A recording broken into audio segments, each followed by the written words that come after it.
Well, good morning, everyone. You can tell it's either a beautiful day or catechetical Sunday. There's so many people here. Welcome, everyone. Or maybe it's both. 60. You know, this parable of the landowner and the laborers, it's a little bit of a head scratcher, don't you think?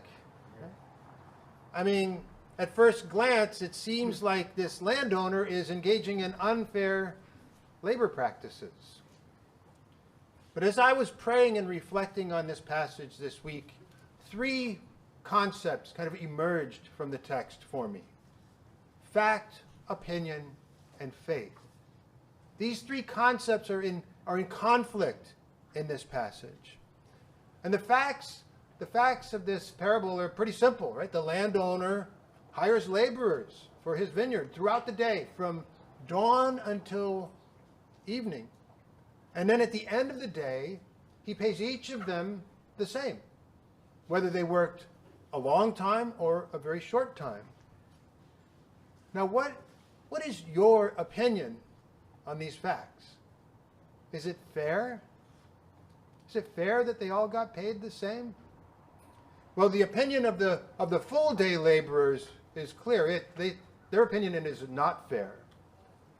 And frankly, if I'm one of them, that's my opinion too. Right? In fact, I would go further than that. I would say that's not just my opinion, it's a fact.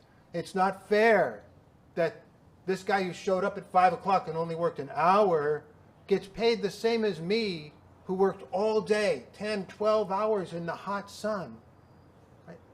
And I would be grumbling. Right? I would continue grumbling even after the landowner offered his explanation. I would allow that opinion to damage my relationship with the landowner, with my coworkers. I would be miffed at those latecomers because of their good fortune.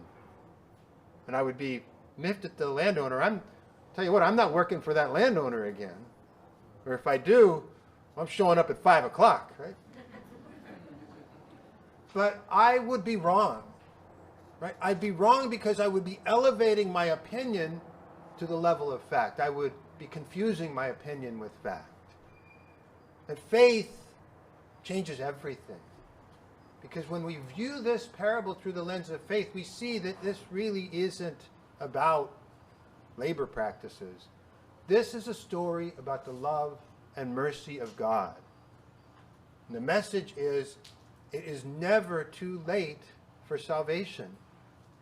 And that is a fact. Now, I have recognized in my own life sometimes this conflict between fact, opinion, and faith. Perhaps you have as well. I'm reminded of a time many years ago, like 25 years ago. A friend of mine got tickets. He had like a luxury suite at Candlestick Park for a Giants game. And he knew that my wife Carrie and I are avid Giants fans. In fact, well, like all good Giants fans, we raised our sons to be Giants fans. Right?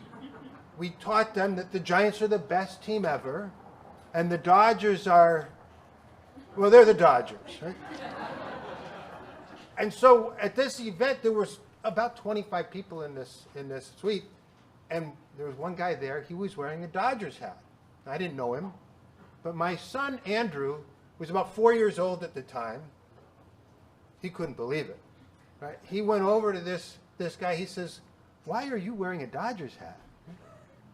And the man replied, "Well, I'm a Dodger fan." Well, that was totally shocking news. Andrew couldn't believe. He looked at him like he had two heads. "Why are you a Dodgers fan?" Right? And he came running across over to me, grabbed onto my leg. He's like hiding behind me. You know, the way children do when they're seeking protection, right? And the Dodger fan didn't take this all that well, frankly. And I realized that this was a conflict between fact and opinion, right? The fact is the Dodgers and Giants are both major league teams.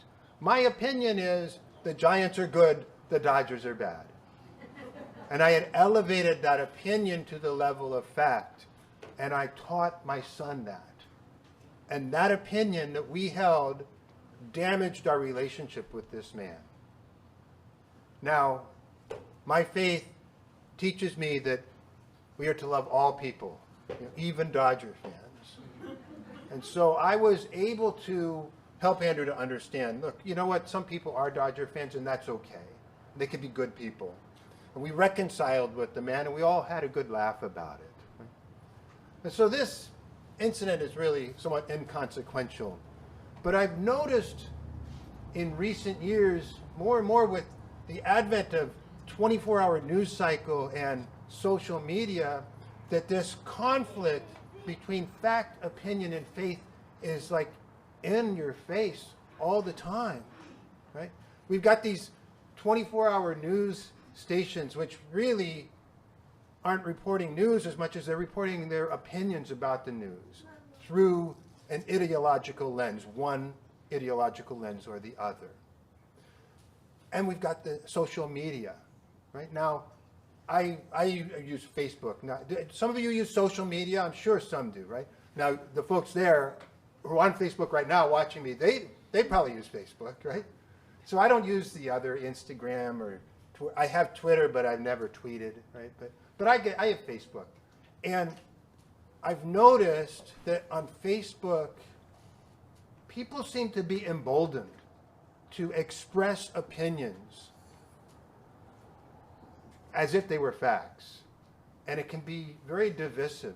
And sometimes they express opinions, they take facts and make them opinions. I saw one time, I don't know, a couple weeks ago, somebody was sharing about the lunar landing, and somebody said that my opinion is that Neil Armstrong was the first man to walk on the moon.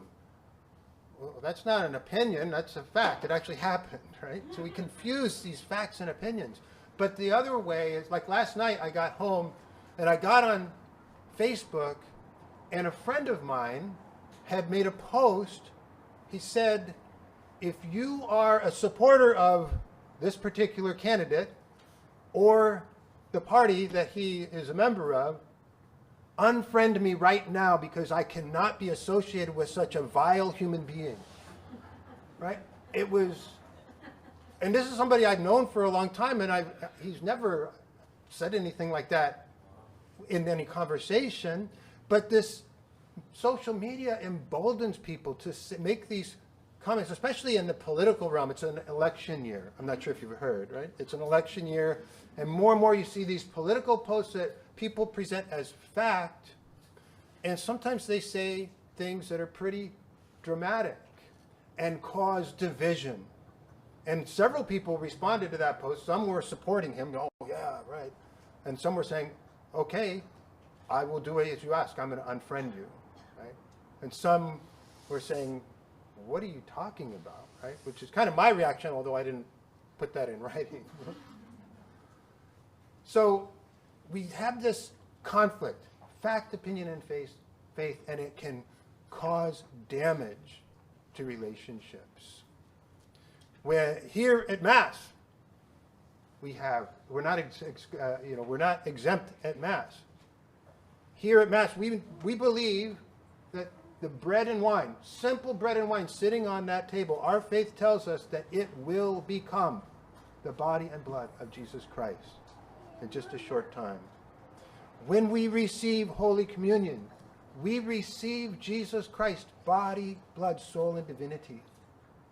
Our faith tells us that is a fact. But not everybody shares our faith. Those who do not believe would see that as an opinion. I mean, if everybody saw that as a fact, we could not keep people away from here. And so as Catholics, as Christians, we're called to build relationship. Right? But this conflict between fact, opinion, and faith can cause damage to relationships. And when that happens, we really need to move beyond and find common ground. Right? So this week for your homework, now if you haven't been paying attention up till now, this is when you've got to start paying attention, because there might be a quiz later. So your homework is to reflect this week. Think about relationships that you have that they've been damaged in one way through this conflict between fact, opinion, and faith. It's all jumbled sometimes. We kind of have to sort through that. And so think about those relationships that may have been damaged and resolve to move beyond the differences that have arisen in that relationship.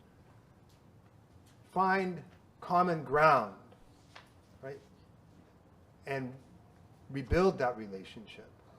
So think about the relationships. Where have they been damaged? How have they been damaged by this conflict?